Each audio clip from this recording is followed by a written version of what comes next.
But what exactly is a publishing platform?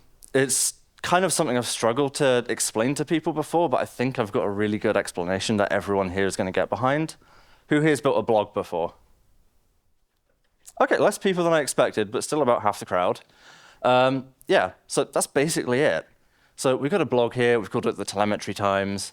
You have a basic page, you've got like a list of articles in a database, you show the articles on the page, you have the ability to click on one and you can view the article, and that's basically it, right? It's really simple. But what if you take this simple blog and you start to add a search bar to the top? You could do that in your main database. You could do that in MySQL or Postgres or MongoDB or whatever you're using. But while they can do it, they're not necessarily optimized for that.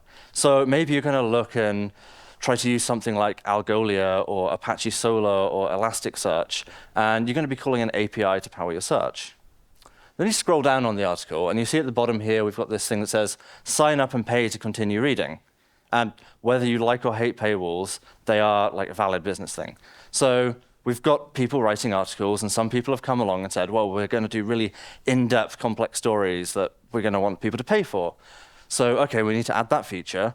And we actually need to do two things there. One, we need to be able to authenticate people and have accounts.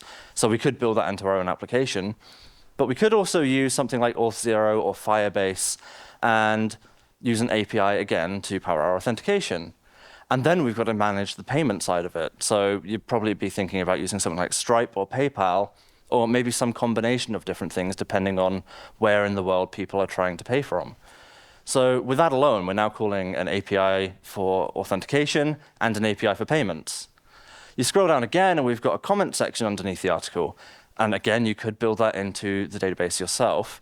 But actually, there's a lot of stuff about comments that you probably aren't thinking about, especially when you're operating on the kind of scale where you're delivering millions and millions of articles to people per day. Like, people are viewing these articles millions of times.